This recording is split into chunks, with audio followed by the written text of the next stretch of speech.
FAT 1급의 이론 시험하고 TAT 2급의 이론 시험이 좀 수준이 좀 많이 차이가 난다 이렇게 말할 수 있습니다. 이번 주 금요일 날 보는 회계 원리의 이론은 이런 수준으로 내진 않아요. FAT 1급 수준, FAT 1급 수준의 이론 문제 10문제 하나당 10점 이렇게 평가를 할 거고요. 자, TAT 2급에서는 어떻게 이론 문제가 어떤 식으로 나오는지 한번 보도록 하겠습니다. 먼저 회계란 무엇인가? 회계 기초죠. 자, 오늘날 자산의 평가 기준으로서 역사적 원가와 현행 원가 중 어느 것이 더 바람직한가에 대한 논란이 계속되고 있다. 우리 자산을 평가할 때 역사적 원가, 역사적 원가는 장부 금액을 최초에 구입한 원가를 말하는 거죠. 현행 원가라는 것은 현재 시가를 말하는 거예요. 현재 시가를. 그러면은 어느 것을 적용하는 것이 바람직하냐? 이것은 논란이 있을 수 있다. 이 두 가지 평가 기준을 사용하여 자산 평가를 할 때 결과로서 주어지는 회계 정보는 어떤 특성들에 있어서 서로 상충 효과가 존재하는가? 상충 효과는 서로 뭐가 하나가 좋아지면 하나가 나빠지는 그런 효과를 말하는 거예요. 그래서 역사적 원가다 하는 것은 우리가 과거의 원가죠. 이건 실제로 거래가 일어난 원가예요. 그리고 실제로 거래가 일어났기 때문에 신뢰성이 있는 거죠. 신뢰성이 있는 겁니다. 신뢰성이 있는 거고, 현행 원가라는 건 뭐냐면 현재 시가를 적용하는 거예요. 현재 시가를 적용하기 때문에 현재 상태를 우리가 파악할 수는 있어요. 그런데 그게 정말 신뢰성이 있는 것이냐? 왜냐하면은 매도를 해봐야 아는 거거든요. 시가가 이렇더라. 만약에 이 건물이 10년 전에 이 건물을 지을 때는 이 건물이 가령 2억이었어요. 2억. 그런데 이 마을의 부동산에 가서 지금 현재 10년이 지난 상태에서 이 건물 팔면 얼마일까요? 부동산에 물어보니까 10억이라는 거예요. 10억. 그러면 10억을 장부를 고쳤다고 볼까요? 그게 정말 신뢰성이 있는 거냐? 팔아보지 않고서는 모르는 거잖아요. 그러니까 역사적 원가라는 것은 실제로 거래가 일어난 거고, 현행 원가, 여기서 말하는 현행 원가는 공정가치로 평가한 것을 말하는 건데, 바로 그런 부분이 서로 상충되는 거예요. 그러면 우리가 이 현행 원가를 적용하는 것은 무엇에 우리 회계적 질적 특성 중에서 무엇을 충족하기 위해서 현행 원가를 적용하냐면요. 목적 적합성이에요. 목적 적합성. 그래서 여기서 말하는 역사적 원가와 현행 원가의 어떤 주장이 있는데, 그 주장 중에서 이거는 어떤 서로 상충 효과가 존재하게 되는데, 이것은 뭐와 뭐가 존재하냐면 목적 적합성과 신뢰성, 또는 신뢰성과 목적 적합성이 서로 상충하는 것이다. 이렇게 이해하시면 되겠습니다. 이해가시죠? 답은 4번 되겠습니다. 4번. 목적 적합성과 신뢰성. 다음에 2번 문제를 보겠습니다. 다음 중 목적 적합성과 신뢰성에 대한 설명으로 옳지 않은 것은? 1번을 보면 신뢰성 있는 정보가 되기 위해서는 표현이 충실해야 한다. 그렇죠. 표현이 충실해야 신뢰가 높아지는 거예요. 예, 충실하게 표현되어 있지 않으면 믿음이 안 가는 거죠. 신뢰라는 건 믿음이에요. 그래서 1번 맞았습니다. 2번 목적 적합한 정보가 되기 위해서는 검증 가능성이 있어야 한다.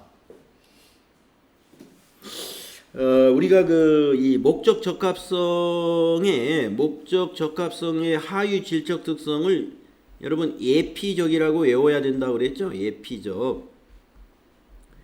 예측가치, 피드백가치, 적시성 이렇게 세 가지였어요. 물론 목적 적합한 정보가 되기 위해서 뭐 검증 가능한 것까지 있으면 더 좋겠지만 검증 가능성은 신뢰성에 더 가깝습니다. 그래서 일단 2번이 아닌 것 같아. 그럼 3, 4번을 한번 읽어볼게요. 신뢰성이 있는 정보가 되기 위해서는 중립성이 있어야 한다. 여러분 중립성이 없으면 믿음이 가나요? 안 가죠. 그래서 우리 신뢰성의 하위 질특성이 뭡니까? 표검중이었죠. 검은 여기에 없는데 검이 이제 검증 가능성이에요. 표검중. 중립이 있어야 신뢰한다. 그래서 3번 맞는 거예요. 4번 연차 보고서는 반기 보고서에 비해 목적 적합성이 떨어진다.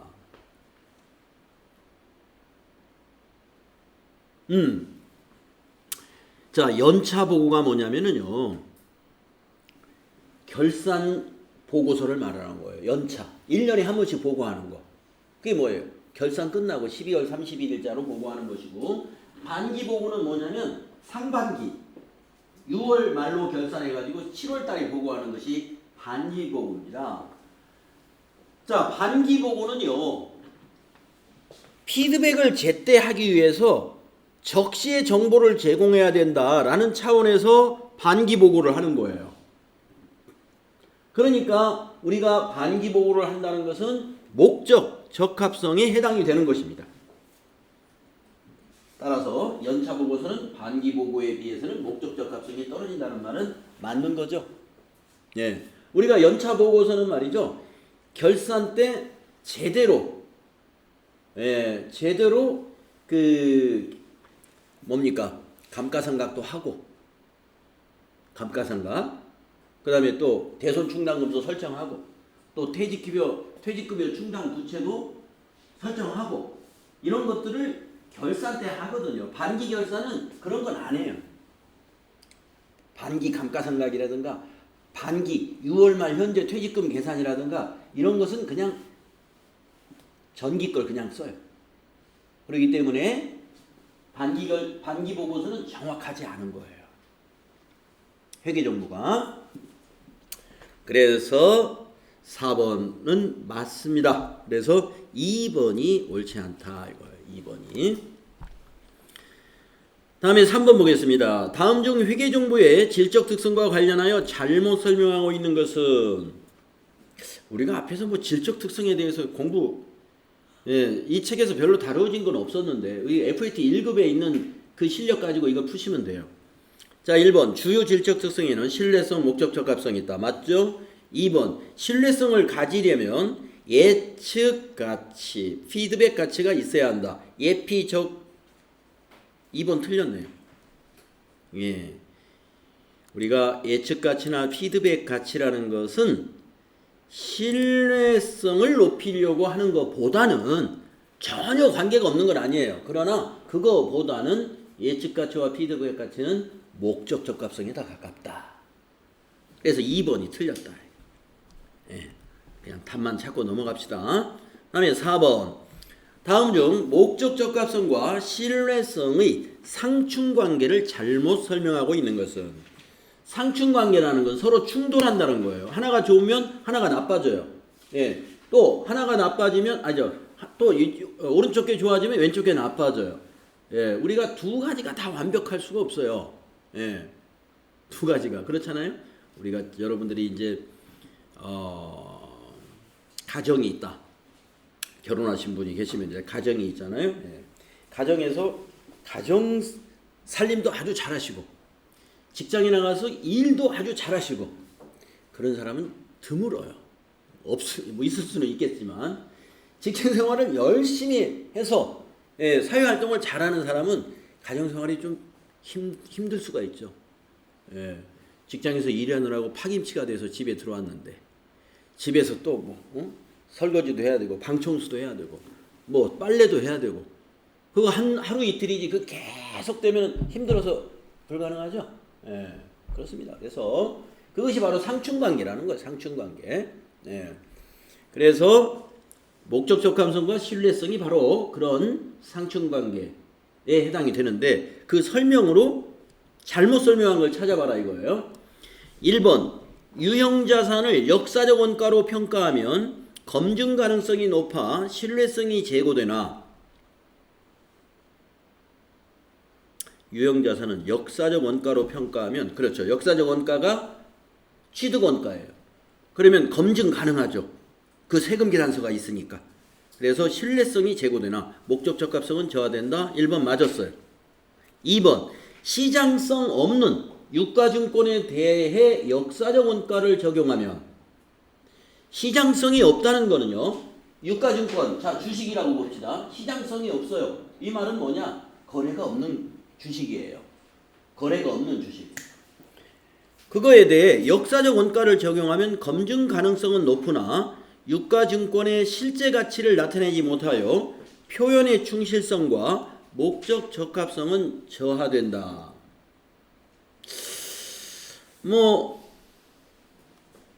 실제 가치를 나타내지 못하는 것이 있죠. 예, 실제 가치를 나타내지 못해요. 그래서 예, 목적 적합성은 저하되겠습니다. 목적 적합성은.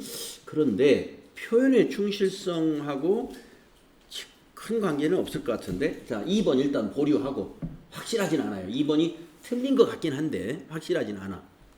자, 3번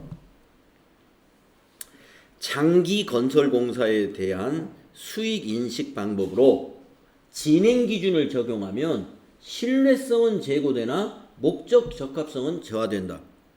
3번이 완전히 틀렸네요. 예, 거꾸로 말했어요. 예. 자, 우리가 장기건설공사에 대해서 수익인식 방법에 진행기준을 적용한다고 그랬죠? 진행기준. 그래서 뭐 총 공사대금분의 단기에 투입된 공사대금이라든가 또는 총 작업 양분의 단기에 작업한 양이라든가 이런 걸 가지고 이제 진행률이 20%냐 뭐 15%냐 이렇게 계산한다고 그랬는데 우리가 원래는요 건설 수익 인식을 정확하게 신뢰성을 중시하려면 진행 기준을 가지고 하는 것이 아니라 완성한 기준을 가지고 정하는 게 맞는 거예요. 그런데 우리는 목적 적합성을 충족하기 위해서 우리는 이런 장기건설공사에 대한 수익인식 방법을 진행기준으로 적용하는 겁니다. 그래서 이런 진행기준에 따른 수익인식 방법은 신뢰성은 떨어져요. 신뢰성은. 그게 정확하지는 않아. 그게 정확하지가 않아요.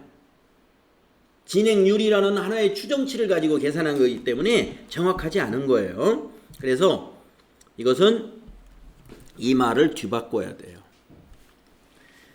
목적 적합성은 제고되나 신뢰성은 저하된다. 그래서 이거는 3번이 틀렸네요. 2번은 맞았다고 봐야 돼요. 2번 맞았어요. 답이 3번입니다. 자, 다음 문제로 넘어가 보면 5번 문제 볼까요? 재무회계의 기본 과정에 대한 설명 중 바르지 않은 것은 이랬어요. 재무회계의 기본 과정. 네.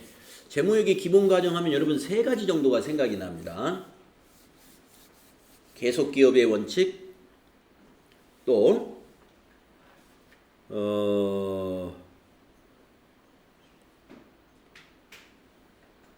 기업 실체, 기업주하고 회사는 서로 독립됐다라는 거 있죠. 그 다음에 기간별 보고의 과정. 이렇게 세 가지가 있죠. 자, 한번 1번부터 보겠습니다. 기업 실체의 과정. 기업 실체의 과정이라. 자, 기업 실체의 과정은 기업을 구성하는 소유주, 종업원, 기타 이해관계자와는 별개로 기업은 독립된 하나의 회계 단위로서의 실체라는 것이다. 네, 맞고. 2번 계속기업의 과정 있죠? 계속기업의 과정. 시가를 근거로 한 적시성 있는 회계 정보를 산출할 수 있게 해주는 중요한 과정이다.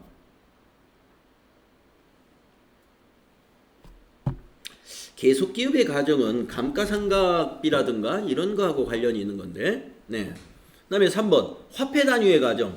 화폐 가치가 일정 기간 안정적이라는 가정하에 기업 실체의 경제적 사건이나 거래를 화폐 단위로 측정 보고한다는 가정이다. 우리가 기본 과정에 화폐 단위의 과정이라는 건 없었던 것 같은데, 네, 일단은 3번이 틀린 것 같은데요. 4번 회계기간의 과정은 기업 실체의 존속기간을 보고 목적으로 일정한 기간 단위로 인위적으로 나누어 구분하는 과정이다. 그렇죠? 예, 회계기간의 과정, 우리가 이제 기간별 보고의 과정이라고 했어요. 이것이 바로 기간별 보고의 과정이죠. 예. 근데 요 세 가지는 분명한데, 근데 2번에서 계속기업의 과정은 시가를 근거로 한 적시성 있는 회계 정보를 산출하게 해주는 중요한 과정이다. 이번에는 앞에 계속기업의 과정은 맞는데 이 계속기업의 과정을 말이죠. 풀이를 잘못한 것 같아요. 풀이를. 여러분 한번 답지 한번 볼까요? 5번의 답은 좀 답지를 한번 봐야 되겠네.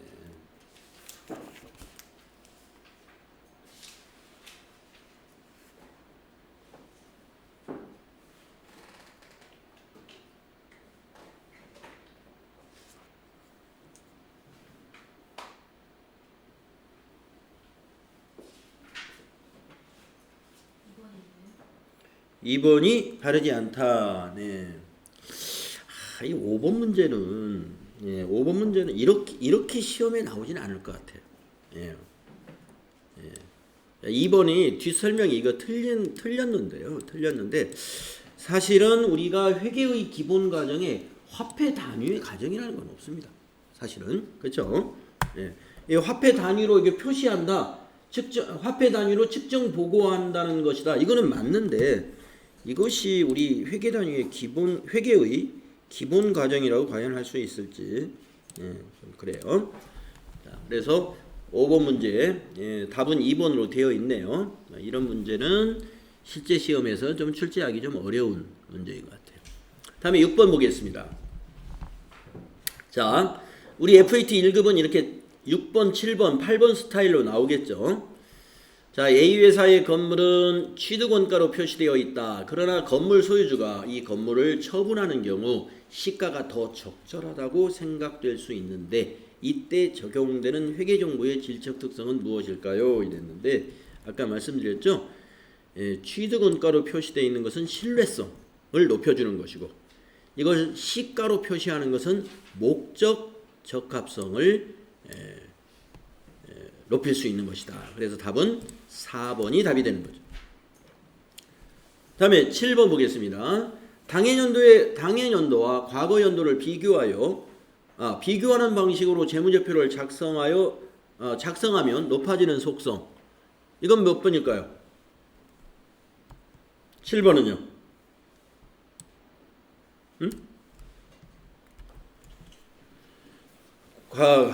당해년도와 과거 연도를 비교하는 방식으로 재무제표를 작성하는 거예요. 그럼 여기는 어떤 것이 답이 될까요?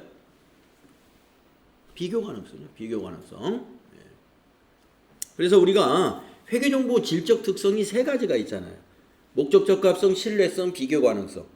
그 중에서 중요한 것은 목적 적합성과 신뢰성이고 비교 가능성도 질적 특성에 해당이 되는 거예요. 근데 지금 이게 뭐예요? 당해년도와 과거를 비교하는 거니까 비교 가능성이죠. 다음 8번. 회계정보의 제약 요인으로서 두 가지 속성은 이랬습니다. 회계정보의 제약 요인이 두 가지가 뭐예요? 중요성하고 비용과 효익 대비라고 하는 게 있었어요. 예. 비용과 효익 대비. 이게 무슨 말이었냐면 우리가 회계정보를 회계 정보를 우리가 생산하는데 그 생산하는 비용이 그 정보를 얻음으로써 기대되는 효익보다 비용이 더 크다면 그것은 정당할 수 없다 그랬죠? 예. 정당할 수 없다.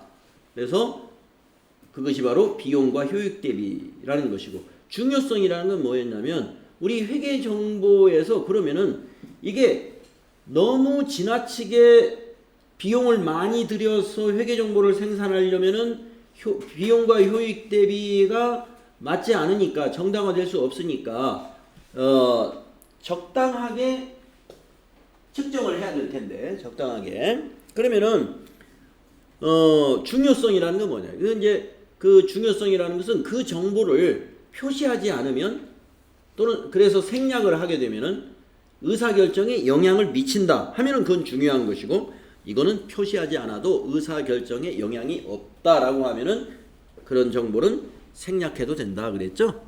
그것을 우리가 중요성이라 이렇게 말하는 거예요. 답은 3번이에요. 이런 거 그냥 외우는 방식으로 기억하셔도 좋아. 자, 이제 재무제표 문제 볼까요? 1번. 토지의 보유 성격을 따를 때 자산의 분류상 표시될 수 없는 항목은,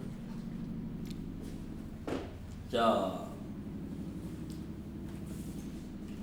김수진 씨 뭘까요?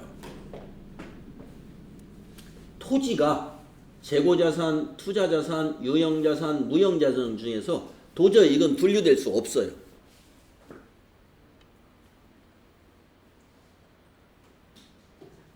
응?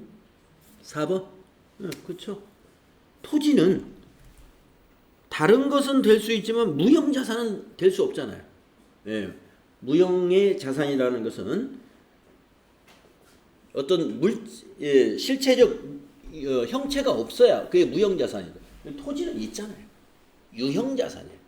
그래서 토지는 유형자산인 것이고, 토지가 재고자산도 될 수 있는 경우는 부동산 매매업을 하는 사업자에게는 토지가 재고자산이 될 수 있는 것이죠. 또 토지는 투자자산도 될 수 있죠. 투자 목적으로 토지를 보유했다면 그런 얘기가 되겠고, 그 다음 2번. 재무상태표의 표시 방법 설명 중 옳지 않은 것은 이랬어요. 재무상태표의 표시 방법 설명 중에 옳지 않은 거. 자, 1번. 정상적인 영업주기 내에서 소멸할 것으로 예상되는 매입 채무와 미지급 비용 등은 재무상태표 표시일로부터 1년 내에 결제되지 않더라도 유동부채로 분류합니다. 네, 우리가 정상적인 영업주기 내에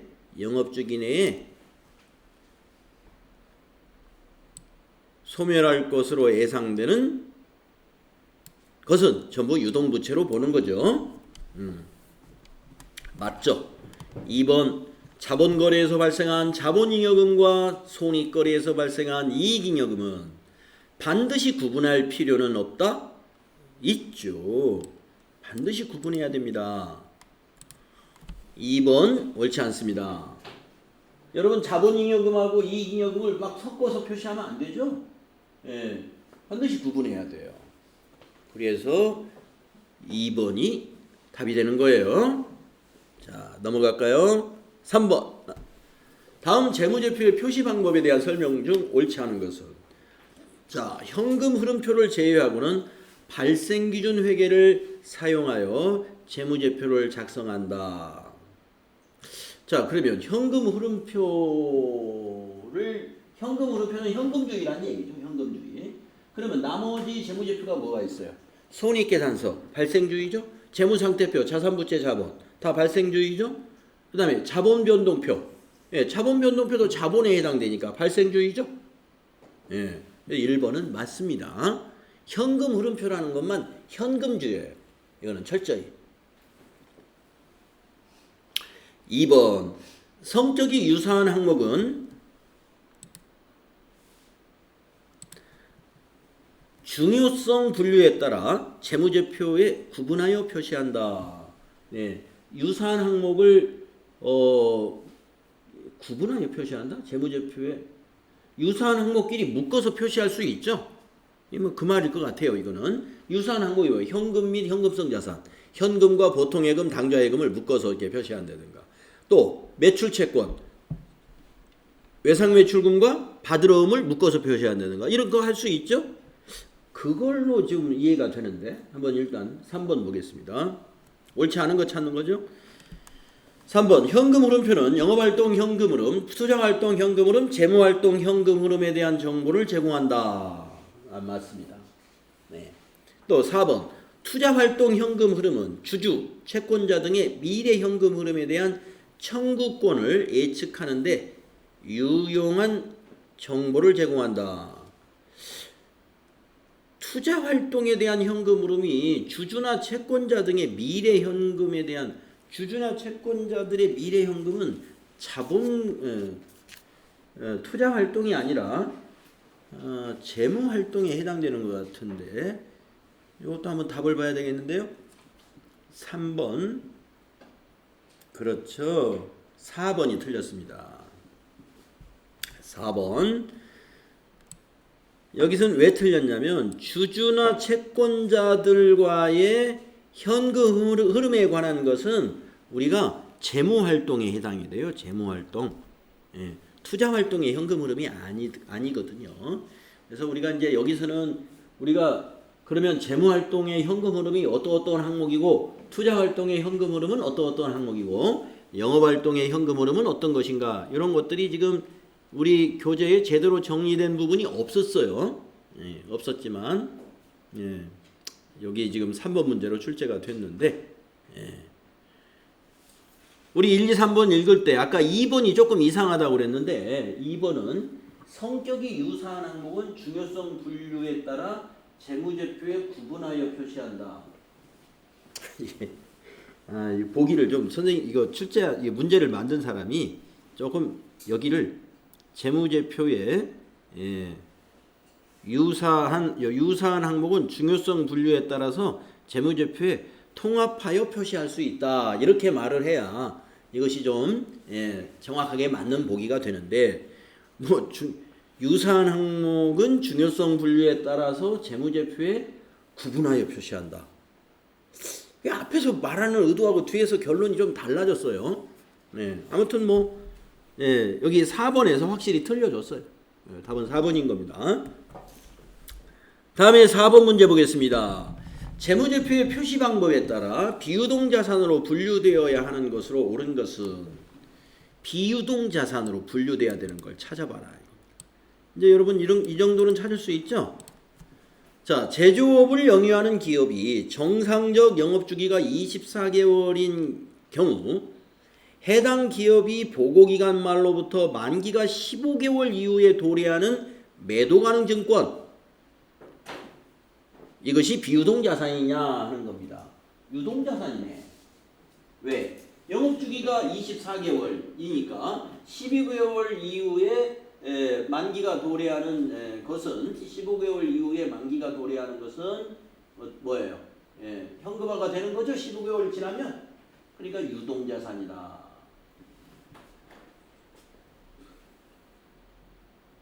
옳은 것 찾으라고 그랬으니까 1번은 유동자산이니까 아니고, 2번 재고자산 구입을 위해 지급한 선급금. 선급금은 계약금 주는 거죠. 이거 유동자산. 1, 2번은 다 유동자산이에요. 3번 매매 목적으로 보유하고 있는 단기매매증권. 단기매매증권은 유동자산. 그러면 4번 보고기간 말로부터 3개월 동안 사용이 제한된 현금 및 현금성 자산이다. 사용이 제한된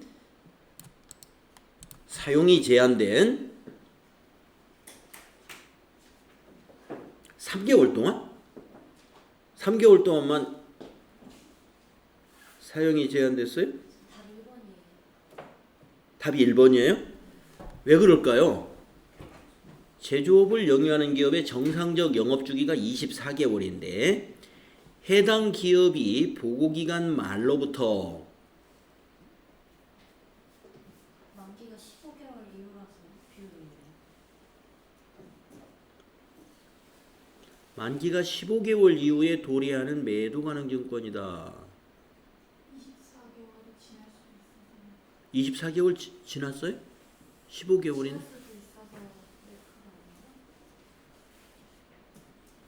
그거 아, 아닙니까?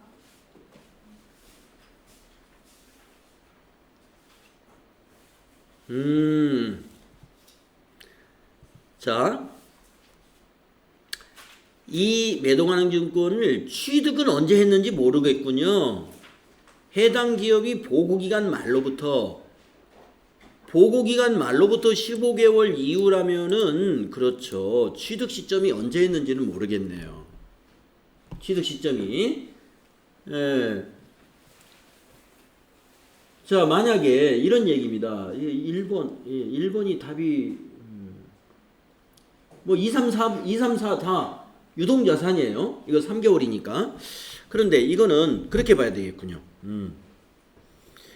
영업주기가 24개월이지만 이것을 취득한 것이 만약에 지금 여기는 해당 기업의 보고기간 말로부터 만기가 15개월 이후라고 그랬는데 그 전에 취득을 만약에 15개월이면은 만약에 10개월 전에 취득을 했다.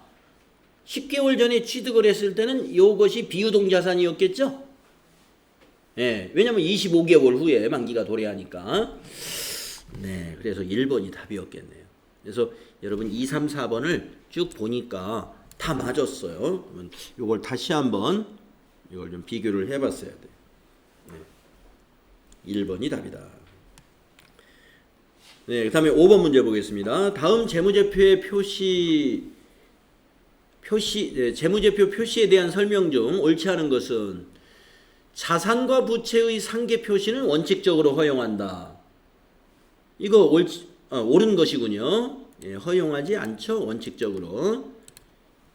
그래서 원칙적으로 총액으로 표시하는 거니까 1번은 틀렸고 2번 재고자산의 원가 결정 방법은 선입선출법을 사용하였다라는 설명 문장은 주석사항의 한 예이다. 그랬습니다.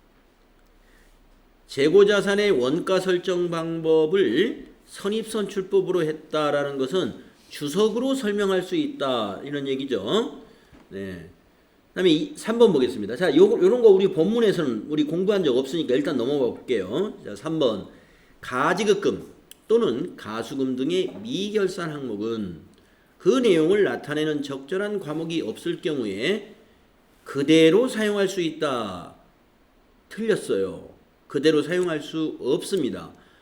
우리가 가수금이라든가 가지급금 이런 임시계정이라고도 하죠. 또 이런 것을 우리가 결산 때 그대로 놔두면 미결산 항목이 되는데 이것은 반드시 결산 시점에는 원래의 계정으로 대체를 시켜야 됩니다.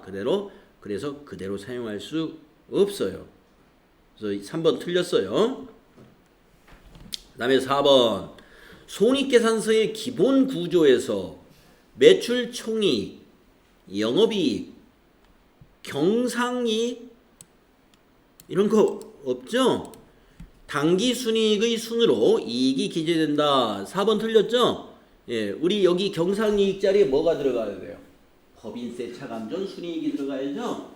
그래서 손익계산서의 기본 구조에서 이익은 맨 위에 매출총이익 나오고 그 다음에 영업이익 나오고 그 다음에 법인세 차감전 이익 나오고 맨 밑에 당기순이익 나오죠. 그래서 4번도 틀렸다. 그러면 맞는 것은 2번이 맞았구나. 그래서 우리가 재고자산의 평가 방법 이런 것들은 주석에 보면 설명이 나와 있다. 넣을 수 있다. 함께 알아두시면 되겠습니다. 자, 6번 볼게요. 옳은 것은 이랬습니다. 1번 당기순이익의 증가는 현금의 증가와 동일한 것이다. 당기순이익하고 현금이 동일하다? 그렇지 않죠. 예. 당기순이익이 현금 증가하고 동일하다고는 볼 수 없습니다. 예. 왜 그러냐 하면은 우리 회계결산이 현금주의가 아니거든요. 우리가 현금 들어온 것만 수익으로 인식하는 게 아니죠. 외상 매출 이것도 수익으로 인식하잖아요. 현금 안 들어왔지만 받을 권리가 있으면 매출액으로 본다 이거죠. 그렇기 때문에 1번은 아니다. 2번 회계기준에 의한 당기 순이익, 순손익과 포괄손익은 항상 동일하다. 당기 순손익하고 포괄손익이 항상 동일하다. 이 포괄손익이라는 건 뭐냐면은요, 우리 그 자본에 들어있는 기타 포괄손익 누계액이라고 하는 거 있죠? 이것을 감안해가지고 손익계산서를 만든 것을 포괄손익계산서라고 그래요. 우리 한국이 채택한 국제회계기준, 한국이 채택한 국제회계기준이 있는데 국제회계기준에 의해서 만드는 손익계산서는 포괄손익계산서를 만듭니다. 그렇기 때문에 포괄손익계산서의 손익과 당기순이익은 동일하지 않아요. 그래서 2번도 틀렸어요. 3번 수익과 비용을 상계하여 표시하는 것이 원칙이다. 상계 표시하는 게 원칙인 건 없습니다. 다 총액 표시하는 게 원칙이에요. 그 다음에 4번 재무상태표 작성 기준에는 구분 표시 기준, 총액 표시 기준, 1년 기준, 유동성 배열 기준, 자본잉여금과 이익잉여금의 구분 기준, 미결산 항목 계상 금지 기준이 있다. 예, 4번 맞았습니다. 네. 여러분 다 무슨 어떤 의미인지 아시겠죠? 재무상태표 작성 기준에서 구분 표시해라 하는 거. 자산, 부채, 자본 이렇게 구분 표시하는 거예요. 개념 과목 구분. 또 수익과 비용에서도 수익 총액 얼마, 비용 총액 얼마, 당기순이익 얼마 이렇게 하지 말고 매출액하고 매출원가 비교하고 또 비용 중에서 판매관리비 따로 구분하고 또 영업의 비용 따로 구분하고 이게 구분 표시 기준이에요. 총액 표시는 자산과 부채를 총액으로 표시한다든가 수익과 비용을 총액으로 표시하라는 그 기준이죠. 상계 표시하지 않는다. 1년 기준이 뭐예요? 기간별 보고의 기준을 말하는 거죠. 유동성 배열의 기준은 뭐예요? 자산과 부채에 나오는 거죠. 자산을 표시할 때는 유동자산 먼저, 비유동자산 밑에. 그 다음에 부채도 표시할 때 유동부채 먼저, 비유동부채 나중에 이렇게 유동성 배열의 기준. 그 다음에 자본을 표시할 때는 자본잉여금하고 이익잉여금 구분해야 된다 반드시. 미결산 항목 아까 가수금이라든가 가지급금 이런 것들 계상을 해서는 안 된다. 원래의 계정으로 반드시 대체시켜야 된다. 그래서 옳은 것은 4번이에요. 다음 7번. 유동자산에 대한 설명 중 틀린 것은 이랬습니다. 한번 보세요. 사용이 제한이 없는 현금이 현금성 자산은 유동자산으로 분류한다. 맞죠? 영업주기가 반드시 1년을 초과하지 않는다. 영업주기는 반드시 1년을 초과하지 않는다. 이거 틀렸네요. 영업주기는 1년을 초과할 수도 있죠. 그래서 2번이 틀렸구나. 그 다음에 8번. 비유동자산에 대한 설명 중 옳지 않은 것은 비유동자산 뭐가 있어요? 투자자산, 유형자산, 무형자산 이런 것이 비유동자산이죠. 자 1번 영업활동에 사용되지 않는 토지와 설비자산은 투자자산으로 분류한다. 그렇죠? 영업활동에 사용하지 않기 때문에 영업활동에 사용하지 않는 자산은 다 투자자산이라고 볼 수 있어요. 그 다음에 2번 기업 본연의 영업활동을 전개하기 위해 장기간 활용하는 영업자산은 물리적 형태 유무에 따라서 유형자산, 무형자산으로 구분한다. 맞죠? 영업활동에 이용되고 있는 장기간 사용하는 자산을 우리가 물리적 형태가 있으면 유형자산, 물리적 형태가 없으면 무형자산이라고 한단 말이죠. 맞죠? 그 다음에 3번 물리적 형태는 없지만 식별 가능한 비화폐성 자산으로 산업재산권, 저작권, 개발비 등은 무형자산으로 분류한다. 맞았죠? 다음에 4번 임차 보증금, 이연 법인세 자산, 장기 매출 채권 및 장기 미수금 등은 투자 자산으로 분류한다. 이거 틀렸군요. 예.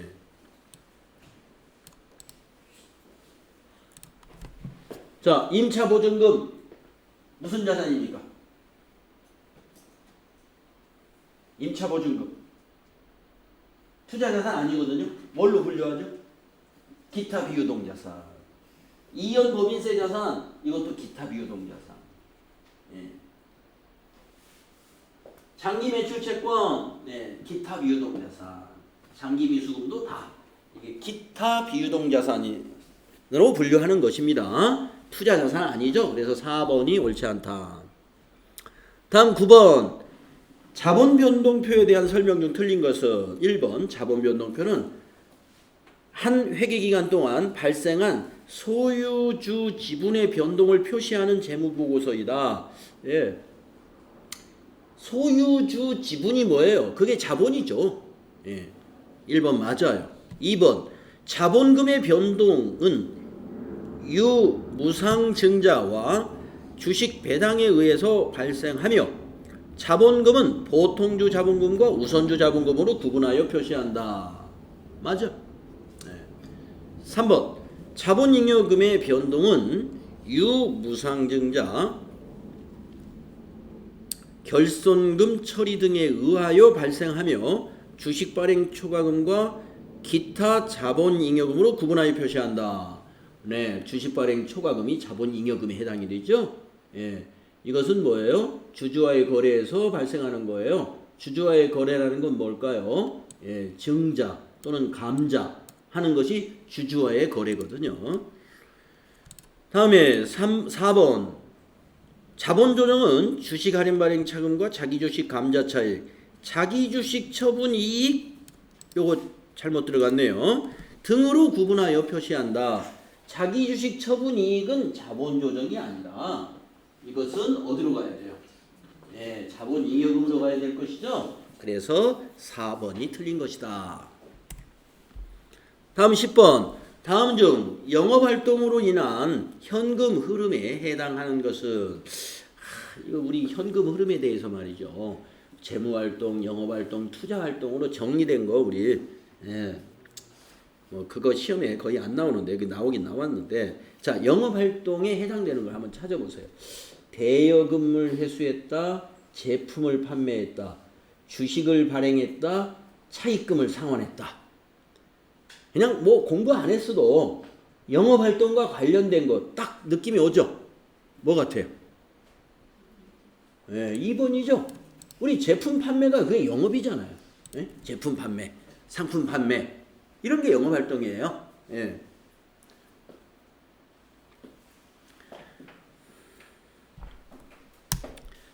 그래서 2번입니다. 자, 이제 당좌자산 문제 한번 풀어봅시다. 자, 문제가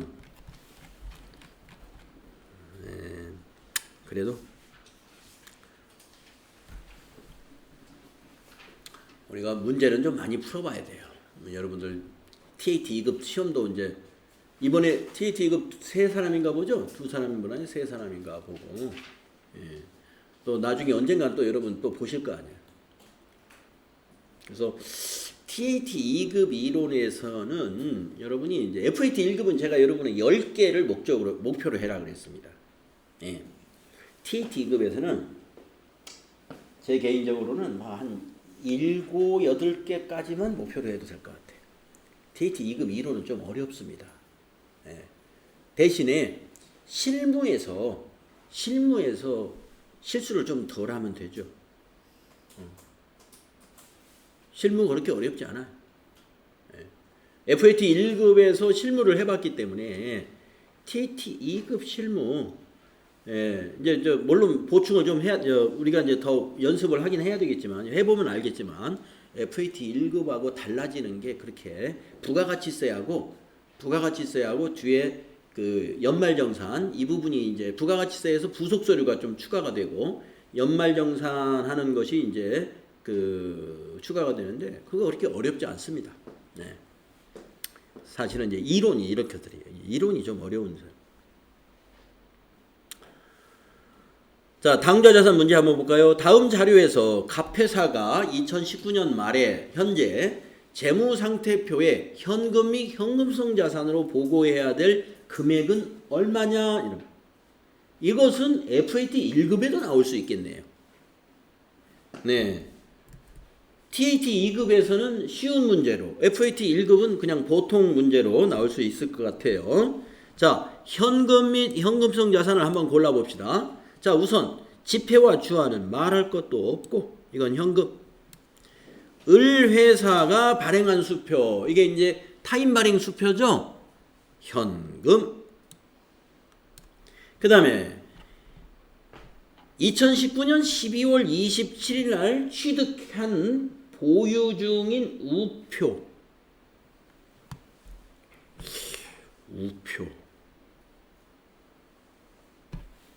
우표를 현금처럼 쓸 수 있나요? 예, 우표는 아니겠죠. 예. 자, 그 다음에 12월 27일 취득한 양도성 예금 증서. 예.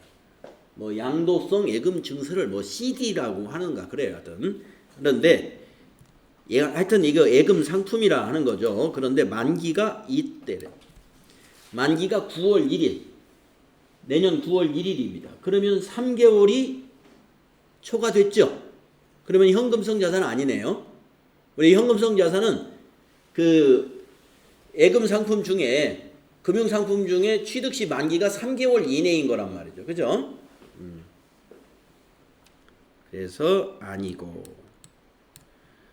다음 12월 27일 취득한 CP 기업 어민가 그래요. CP가 만기가 내년 2월 20일. 그러면 이거는 만기가 3개월 이내에 해당이 되네요. 그죠? 그러면 이거는 포함시키고 네, 3개를 한번 더 해봅시다. 자, 90, 100만 원에다가 5천 원. 그래서 답은 3번에 있다. 네, 이렇게 골라내시면 돼요. 네. 여러분이 우표를 현금이라고 혹시 생각하지는 않겠죠? 예. 근데 우표가 나오니까 뭐가 생각이 나냐면 우편환이라는 게 있어요. 우편환. 우편환은 현금이나 마찬가지예요. 예. 우리가 이제 지금은 그런 걸 이용하시는 분이 있는지 모르겠는데 과거에는 말이죠. 시골에 농사짓는 이제 농사짓는 부모님들이 지금 부모님들은 다 이제 학교 다니고 해서 글을 다 알고 하니까 그런 부모님이 이제 없겠지만은 우리 세대의 부모님들은 글을 몰라요. 예. 글을 모르기 때문에 가서 우체국에 가서 이렇게 뭐 청구서 써가지고 돈 찾고 이런 걸 못한다 이겁니다. 예. 그러면 어떻게 했느냐? 용돈을 붙여드릴 때 우체국에 가서 5만 원을 현금을 주고 편지 봉투에다 5만 원을 넣으면 어떻게 불법이죠? 지금도 아마 불법일걸요? 우리 옛날에 불법이에요. 편지 봉투에다 돈을 넣어서 보내는 것은. 그러면 우체국에다가 돈을 주고 우편환이라는 수표처럼 생긴 거 있어요. 그거를 받아요. 그거를 편지 봉투에 넣어가지고 보내줍니다. 5만 원을. 그러면 이제 부모님이 그걸 이제 글을 아는 동네 글을 아는 젊은이한테 그걸 읽어달라고 하고 그 우편환 들고 가서 우체국에 가서 돈 바꿔서 쓰는 거예요. 그게 우편환 증서예요. 그거는 현금이에요. 우편환 증서. 근데 우표는 아닙니다. 우표. 요즘에 우편환 그런 걸 쓰는 유통되는 걸 거의 보진 못했어요. 아마 안 쓸 겁니다. 지금. 그다음에 2번. 그런데 우리 교재에는 나와 있어요. 우편환 증서가 현금성 자산이다. 나와 있어요. 다음에 2번 볼까요? 다음은 주식회사 한공의 2019년도 현금 및 예금 관련 계정 잔액들이다. 주식회사 한공의 2019년도 말 재무상태표에 현금 및 현금성 자산 계정으로 얼마를 보고해야 하는가? 같은 문제인가요? 위에 거하고? 자, A은행, B은행에 당좌예금, 보통예금, 당좌예금, 정기예금. 자, 그런데 당좌예금, 현금성 자산, 보통예금, 현금성 자산, 당좌예금, 현금성 자산입니다. 네. 그러면 정기예금 2021년 사채 상환용 예금이다. 이 정기예금은 2021년, 지금 2019년도인데 요거는 현금성 자산은 아니죠. 네, 그래서 요건 빼고. 자, 그러면은 여기 고민이 생기네요. 자, 요 당좌예금이 이 당좌예금하고 A은행에는 플러스 10만 원이고 B은행은 마이너스 10만 원이니까 마이너스 만 원이니까 두 개를 합쳐 가지고 9만 원이라고 해야 할지. 네? 9만 원이라고 하면은 9만 원, 8만 원에서 17만 원이 답이 되는데. 근데 여러분 이거 기억 안 나세요? 당좌예금이 마이너스가 나면 당좌 차월이 되잖아요. 마이너스 통장. 당좌 차월은 결산 때 뭘로 인식해라? 단기 차입금으로 인식해라. 그거 우리 기억나시죠? 당좌예금 공부할 때 당좌 차월 나오면서 당좌 차월은 결산 때 단기 차입금으로 해야 된다. 그럼 이건 단기 차입금으로 봐야 돼. 그렇게 그 해석대로 한다면 그러면 이거는 무시해야 돼요. 18만 원이 답이 될 수가 있어요. 네, 18만 원이. 자, 18만 원이 답이라고 한다는 것은 요거는 현금성 자산으로 볼 수 없는 것이고 이거는 단기 차입금이다. 부채로 봐야 돼. 단기 차입금. 네, 부채로. 자, 그러면 지금 보기가 1번도 있고 2번도 있어요. 여러분 한번 답자 한번 볼까요? 당좌자산의 2번의 답은 2번이네요. 2번. 예, 18만 원. 예, 그래서 여기에 함정이 있는 문제예요. 우리가 그걸 순간 생각을 하지 못하면 플러스 마이너스 이거 9만 원, 당좌예금 9만 원 이렇게 계산하고 가면 틀려버립니다. 그렇게 계산하는 사람은 답이 1번이에요. 네, 아니다. 당좌 차월, 마이너스 통장은 결산 때는 뭘로 인식한다? 단기 차입금, 부채로 인식해야 된다. 네. 그거 좀 기억하시면 되겠어요. 다음 3번 문제는 뭔가요? 단기 매매 목적으로 상장 주식 10주를 주당 500원에 구입했습니다. 취득 관련 부대 비용은 1,000원입니다. 근데 여러분 이 단기 매매 목적의 주식이면은 단기 매매 증권인데 단기 매매 증권은 이 부대 비용을 비용으로 인식한다는 거 잊어버리지 않았죠? 네, 취득 관련 비용은 수수료 비용으로 처리해야 되죠. 네. 자, 그런데 이거 뭔 말이에요? 구입하였고 취득 관련 부대 비용은 1,000원으로 지금 이중 5주를 주당 600원에 처분했다. 처분 당시 분계로 오른 것은 네. 자, 아무튼 이렇게 구입했는데 요 5주를 600원에 처분했대요. 자, 처분 분계 옳은 거 한번 찾아보세요. 자, 5주 곱하기 600원, 6, 5, 30 그러면 3,000원.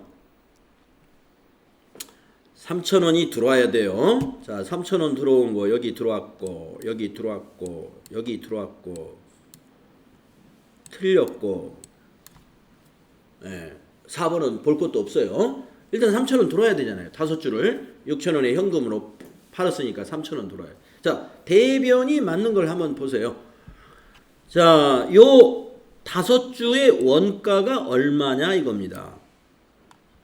10주를 살 때 얼마에 샀어요? 500원에 샀죠?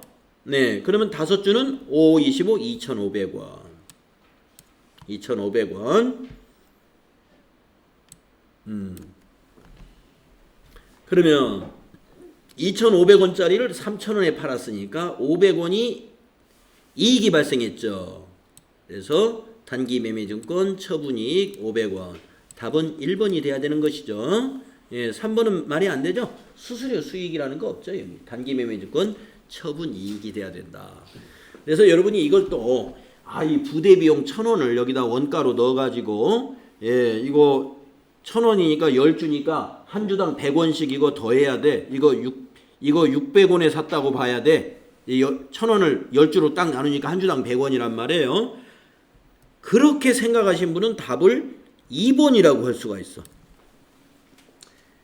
단기 매매 증권은 이 수수료 비용을 그래 취득 관련 비용을 원가로 보지 않아요. 비용 처리를 해버리기 때문에 이 비용을 여기 취득 원가에 배분을 하지 말아야 된다 이 말이에요. 그러니까 단기 매매 증권 3,000원이 아니에요. 2,500원. 2,500원. 그런데 여기서 만약에 이것을 단기 매매 목적이 아니라 장기 투자 목적으로 주식을 샀다 라고 한다면 개정 과목이 뭘로 바뀌어요? 장기 투자 목적이다 하면 개정 과목이 매도 가능 증권이 돼요. 매도 가능 증권으로 되고 여기서 분계로 맞는 것은 그때는 2번이 분계가 맞아요. 물론 여기 단기 매매 증권은 매도 가능 증권으로 바뀌어야 되고 왜 매도 가능 증권인 경우 2번이 답이냐? 매도 가능 증권이나 만기 보유 증권의 경우는 그 유가 증권을 취득할 때 발생한 그 비용이 어디에 들어가냐면 취득 원가에 포함돼요. 취득 원가에. 그러니까 10주 사는데 1,000원이 발생했다면 한 주당 100원씩 비용이 발생한 거예요. 이게 한 주당 500원에 산 게 아니라 600원에 산 걸로 봐야 된다. 그래서 매도 가능 증권이라고 여기서 문제로 나왔으면 2번이 답이 되고 지금은 이게 단기 매매 증권이니까 1번이 답이 됐다. 알아두세요. 자, 그래서 거기 접어두시고 우리가 지금 어디까지 풀었죠? 당좌자산 3번까지 풀었나요? 접어두시고 다음 시간에도 또 같이 한번 풀어봅시다. 4번부터 자 10분간 쉬도록 하겠습니다. 10분간.